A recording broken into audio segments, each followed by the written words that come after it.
지역 서민금융의 중요한 축인 새마을금고가 수조 원 규모의 부실채권 매각에도 경영 건전성은 나아지지 않고 일부 임직원은 전세 사기 세력의 자금줄 역할을 한 혐의로 검찰에 기소됐습니다.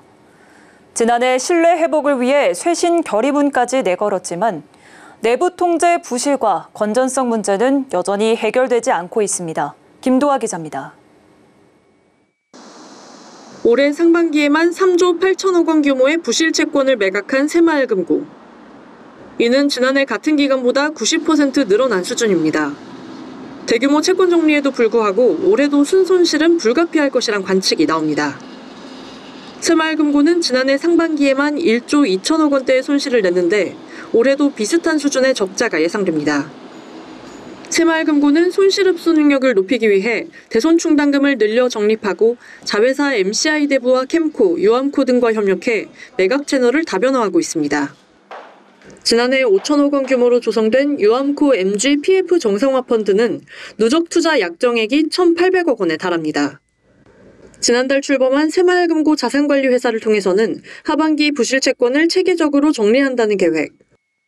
하지만 경영실태평가에서 부실 등급을 받은 금고수는 여전히 증가하고 있는 것으로 알려졌습니다. 올해 상반기 전국 1,267개 금고 가운데 165곳이 취약과 위험 등급으로 분류되는 4, 5등급을 받으면서 합병이나 청산 등 대규모 구조조정 가능성도 제기됩니다. 여기에 대전의 한 새마을금고 임직원들이 전세 사기 세력의 자금줄 역할을 한 혐의로 기소되면서 신뢰 회복에도 타격을 입었습니다. 검찰은 이들의 자산 29억 원을 동결해 피해자 구제 재원으로 활용하기로 했습니다. 전문가들은 자구책만으로는 근본적인 회복이 어렵다며 제도 전반에 대한 개혁과 감독 강화가 불가피하다고 지적합니다.